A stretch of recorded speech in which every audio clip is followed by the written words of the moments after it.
Sound take 7 action. ठीक है, रंजीत रंजन जी आपके पास आते हुए। रंजीत जी देखिए, आज पहले तो उन्होंने प्रियंका जी के भाषण से हिमाचल प्रदेश का जो सेब किसानों का उन्होंने मुद्दा उठाया उस पर उन्होंने प्रश्न किया, उसका भी जवाब दीजिएगा। लेकिन जब जब संविधान की चर्चा होती है बीजेपी और जाहिर तौर पर इमरजेंसी को लेकर आपसे प्रश्न पूछा जाता है, और ऐसे में वो प्रश्न हमेशा कांग्रेस पार्टी से जुड़ा रहेगा।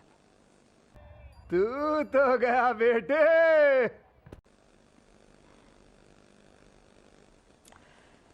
देखिए अंजना जी, इनकी दुखती रग पे ना आज हाथ रखा गया है। संविधान दिवस मना रहे हैं। संविधान दिवस का मतलब होता है देश की आवाम को आर्थिक मजबूती, देश की आवाम को बोलने की अभिव्यक्ति की आजादी, देश की आवाम को कुछ भी पहनने का, कुछ भी ड्रेस पहनने की आजादी, देश के आवाम को हर धर्म को मानने की आजादी। 2014 से आप आए हैं, मैं फिर रिपीट करती हूँ आलोक जी, राहुल प्रियंका जी ने भी यही कहा कि भैया कब तक कोसते रहेंगे हम लोग को। 2014 से आप खुद ही कहते हैं कि तीसरी बार आए हैं, तीसरी बार आए हैं। भैया अपना सफेद पेपर तो दिखाओ। आप जो कहकर आए थे कुछ तो हम लोगों ने कहा ना, हाँ भाई अगर हम लोगों ने 55 साल राज किया है तो 2-4 गलतियां शायद हुई होंगी, लेकिन आप तो बताओ आपने क्या करा। आप उस संविधान को लेकर आए, युवाओं को नौकरी देने के लिए लेकर आए। आज जो पार्लियामेंट में हो रहा है, आज जो अपर हाउस में हो रहा है, आप लोग तो संविधान की धज्जियां उड़ा रहे हैं। आपके राज में आज जो संविधान हमें फ्रीडम देता है, बोलने की अभिव्यक्ति देता है, अपने राइट के लिए लड़ने की अभिव्यक्ति देता है, आज आप ईडी, सीबीआई, आईटी से पूरे एजेंसीज को तो कंट्रोल कर रहे हैं। अब बोल, लोगों को कंट्रोल कर रहे हैं, मीडिया को कंट्रोल कर रहे हैं। कार्टूनिस्ट अगर कार्टून बना देता है, मुंबई का याद है क्या आपको? वो भी संविधान में आता है, उसको जेल भेज दिया गया था।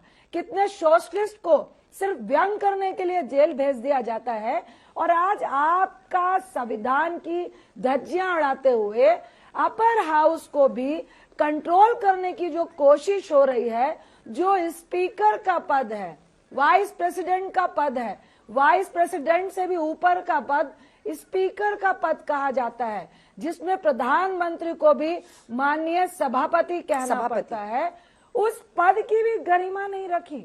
अगर उस पद की भी गरिमा नहीं रखी तो ये किसकी धज्जियां उड़ रही हैं? ये संविधान की धज्जियां उड़ रही हैं।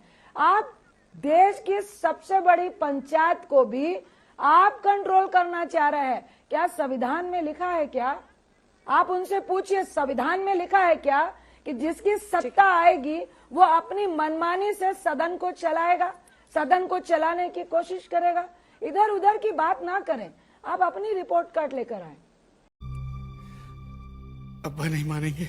जो प्रश्न अजय आलोक का था वो कह रहे थे कि अखिलेश यादव ने देखिए आज कास्ट सेंसस से लेकर तमाम मुद्दे पर संविधान की जो मूल भावना है उसको लेकर एक लंबी उन्होंने चर्चा की, लेकिन वो पूछ रहे हैं कि जिनके पिता ने खुद एक बड़े समाजवादी नेता के तौर पर इमरजेंसी के दौरान लाठियां खाई थी, उन्होंने इमरजेंसी का जिक्र क्यों नहीं किया?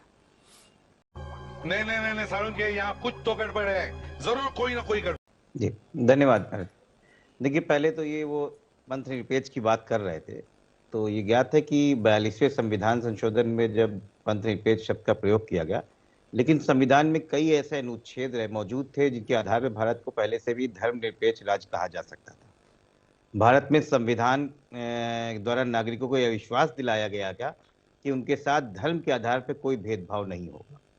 संविधान में भारतीय राज्य को कोई भी धर्म घोषित नहीं किया गया और न ही किसी खास धर्म का समर्थन किया गया।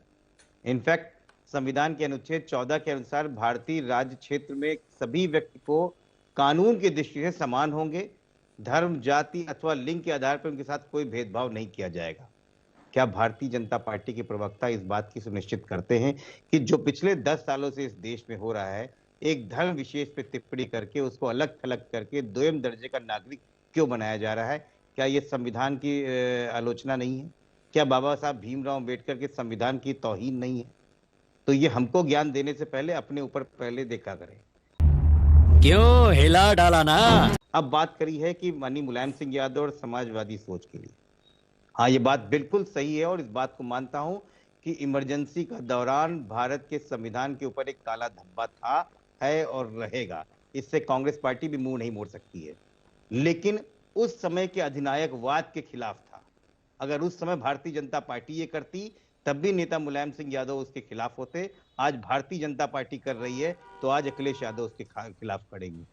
आपकी नीति, आपकी नीयत इतनी खोटी है कि आप इमरजेंसी से बदतर हालात कर कहे देश के।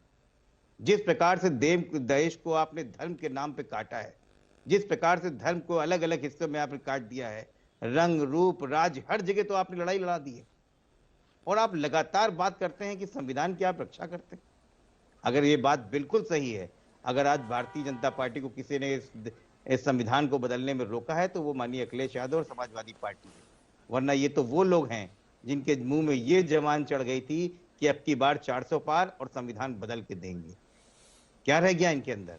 उसी उत्तर प्रदेश से जहां प्रधानमंत्री आते हैं वहीं से हमने रोका है। हम जानते हैं ना ये तब बाबा साहब को मानते थे न अब बाबा साहब को मानेंगे। ये सिर्फ वोट के चक्कर में है। मनुवादी लोग हमको समाजवाद और हमको बाबा साहब के बारे में ना बताएं और अपने आप को आईने में देखना शुरू करें। मुझे क्रेडिट नहीं चाहिए। तो मुझे लगता देखिए है वो ये कह रहे एक बार रंजीत जी बोल रहे उसके बाद से हाँ रंजीत जी बोलिए। देखिए इस बात का जवाब दीजिए। वो कह रहे हैं कि आप बार बार, आज प्रियंका जी भी ने भी मेंशन किया कि सब वॉशिंग मशीन में धुल के आते हैं। वो कहते हैं कि गंदे कपड़े वाले लेके घूमते क्यों हैं? जहां जहां रेड में कुछ पकड़ाता है वही पकड़ाए जाते हैं। आप कहाँ थे ज्ञानी बाबा? एक तो ना भाजपा वालों को कांग्रेस से बहुत प्यार है। कांग्रेस के बगैर इनकी दुकान चलती नहीं है। ये तीसरा इनका आ रहा है, तीसरी बार ये सरकार बनाने जा रहा है, लेकिन बगैर कांग्रेस इनको वोट मिलती नहीं है। बगैर कांग्रेस को कोसे इनका काम अधूरा रह जाता है। इनसे आप पूछिए, हमारे मैले कपड़ों की बात कर रहे हैं, भाई साहब नाम लिखाऊं क्या? असम से लेके, महाराष्ट्र से लेके, दिल्ली से लेकर, उत्तर प्रदेश से लेकर, मध्य प्रदेश से लेकर, जिनके मैले कपड़े थे, मान लिया, अरे आप अपने में ले जाके वॉशिंग मशीन में, कौन सी वॉशिंग मशीन है जरा हमें भी तो बताओ। नाम गिनाऊं क्या कितने लोगों को लेके गए हैं? और दूसरी बात आप कह रहे हैं कि आप ही के यहाँ से क्यों पकड़ाते हैं, तो भैया ये बताओ कि जो आपके पार्टी में चले जाते हैं पहले तो उनकी ईडी और सीबीआई की फाइल खुली होती है। आपके यहाँ जैसे पार्टी ज्वाइन करते हैं उनकी फाइल कहाँ रख के आते हो? होम मिनिस्टर की तिजोरी में? ये तो बताओ। आप क्यों कोसी जा रहे हैं? भाई मैं फिर बोलूंगी, अभी एक व्यक्ति, एक मिडिल क्लास भी जब सब्जी लेने जाता है तो 2000 रुपए में पहले 2 महीने की सब्जी आती थी, अभी 1 हफ्ते की सब्जी भी नहीं आ रही है। तो ये आपकी जिम्मेदारी है कि आप क्या कर रहे हो। आप संविधान की कसमें खा रहे हो, हमें गालियां दे रहे हो, और संविधान की धज्जियां उड़ाते हुए। नोटबंदी क्या संविधान ने सिखाया था आपको कि पब्लिक को सड़कों में खड़ा कर देना? कि संविधान ने कहा था कि हमें मिडिल क्लास का रिस्पेक्ट करना है, हमें किसानों का रिस्पेक्ट करना है, हमें उनकी आर्थिक स्थिति को मजबूत करना है। आपने किसानों के साथ क्या किया? 700 किसानों को मौत के कगार पे खड़ा कर दिया, उनको शहीद कर दिया। और आपके प्रधानमंत्री एक बार भी सदन में ये नहीं बोले कि अगर किसान 1.5 साल से एजिटेशन कर रहे थे सड़क पे तो मुझे दुख है कि उनकी मौत हो गई। आपने संविधान की धज्जियां नहीं उड़ाई। मणिपुर में महिलाओं को निर्वस्त्र सड़कों पे ले जाया गया, प्रधानमंत्री साहब बोले नहीं। क्या ये संविधान ने सिखाया है? कब तक कोसते रहेंगे? मुझे तो लग रहा है आपके पास सिवाय कांग्रेस के एक भी शब्द नहीं है, क्योंकि आप बता नहीं पाएंगे कि युवाओं को रोजगार क्यों नहीं मिला। अभी तक तो 12वां साल, हर साल 2 करोड़, कितना गिनाऊं मैं, 22 करोड़ को नौकरियां दे देनी चाहिए थी आपको। देश संकट में है। महंगाई को भी आप 100 दिन में कम करने वाले थे। 100 दिन में आप युवाओं की दिक्कतों को भी कम करने वाले थे, महिला को सुरक्षित भी करने वाले थे। और आपने किया क्या? आप भूल गए क्या? हम सबको याद है, क्योंकि आपने हर वक्त, हर जगह पर आप अभी दंगों की बात कर रहे थे। आप जब 2014 में आए हैं, विदिन 6 महीने में 600 दंगे हुए हैं, मॉब लिंचिंग हुई है, लव जिहाद हो गया है। भूल गए क्या कि मामा भतीजी को पकड़ के थाने, अरे सुनिए, थाने पे लेके चले गए थे, सड़कों पे मॉब लिंचिंग से मार रहे थे। आप भूल गए क्या? ये हमें संविधान सिखाता है क्या? रंजीत जी, तुम्हें शर्म है? कुछ शर्म आया है? आशुतोष जी देखिए 2024 के चुनाव के इर्द गिर्द कई लोग ये मान रहे थे कि संविधान को लेकर, और चूंकि खुद बीजेपी के उम्मीदवार कई जगहों पर, आपके उत्तर प्रदेश में 2-2, 3-3 उम्मीदवार थे जो कह रहे थे कि अब की बार 400 पार, संविधान बदलेंगे, ये है वो है। तो एक नैरेटिव चला जनता के बीच में और लोग ये माने, ये समझे, संविधान को लेकर एक इशू बना।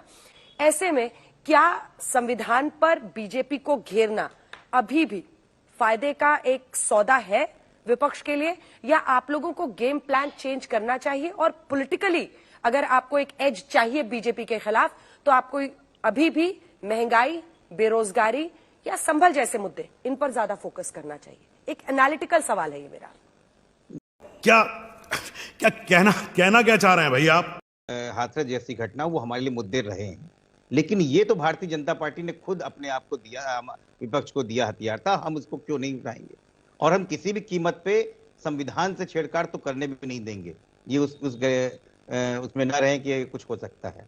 लेकिन एक बहुत वाजिब सवाल भारतीय जनता पार्टी के ऊपर है कि पिछले 10 साल से आपकी सरकार चल रही है। एक बात मुझे समझ में नहीं आ रही है कि आप लगातार नेहरू जी को कोसते हैं। जब भी मोदी जी खड़े होते हैं तो नेहरू जी को, इंदिरा जी को या समाजवादी पार्टी की सरकारों को कोसते रहते हैं।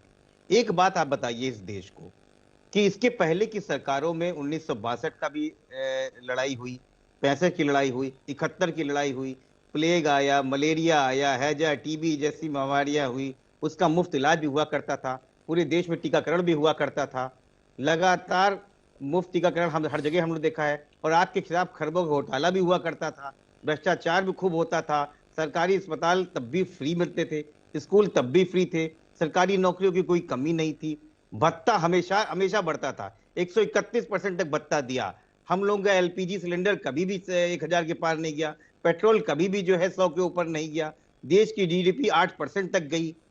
फिर आपके दिव्य महापुरुष आ गए और देश में सारा काला धन वापस आ गया। ये झूठ है, झूठ है, झूठ है। नोटबंदी से लगता है आपने पूरे देश को बदल दिया, चोरों की सरकार हट चली गई, अब आपकी बिल्कुल अमृतकाल आ गया है और आज सारी सरकारी नौकरियां चली गई, एनजीओ से पैसा लेकर लोग भाग गए। आप हमारे जितने पड़ोसी हैं वो आपको लाल आंखें दिखा रहे हैं, आप आके चाइना के साथ झूला झूल रहे हैं, पाकिस्तान में जाके आप बिरयानी खा रहे हैं। ये कौन सा अमृतकाल आ रहा है? हम सब के जीवन में जो चेंजेस आए हैं वो आप बैठे हो, चाहे हम बैठे हो, चाहे अंजना जी हैं, महंगाई एक सबसे बड़ा कारण है। क्यों पिछली सरकारों में नहीं था? क्योंकि वहां दूरदर्शिता थी। क्यों आपके वहां है? क्योंकि आपके यहाँ हठ धर्मिता है, जिद्दीपना है आपके वहां, सुनेंगे नहीं। 15 दिन से सदन चल रहा है, 15 मिनट आपके महापुरुष आके नहीं बैठ सकते। ये बड़ी अच्छी बात कही आप। क्यों बैठेंगे? क्योंकि बड़े बड़े विपक्षी नेता बोलेंगे तो सुननी पड़ेगी, कैमरा जाएगा तो लोग हंसेंगे। इसका जवाब आपको देना पड़ेगा देश को। कब तक आप भागते रहेंगे? और फिर मैं आपके अंजना जी आपके सवाल के आता हूं, संविधान पे होने वाला एक एक इनका प्रहार समाजवादी पार्टी अपने सीने पे खुद झेल सकती है और इनको जितनी ताकत होगी उतना तोड़ने में सक्षम है। 2024 तो अभी बानगी है, आगे 2027 में देखिएगा। हम और प्रदेशों की बात नहीं कर सकते, स्थानीय मुद्दे हो सकते हैं, लेकिन उत्तर प्रदेश की हम गारंटी लेते हैं, इनको बताएंगे कि संविधान से छेड़छाड़ कभी भी बर्दाश्त नहीं होगी। अरे बाप रे, ये तो धोती खोल रहा है। खत्म, बाय बाय, टाटा, गुड बाय, गया।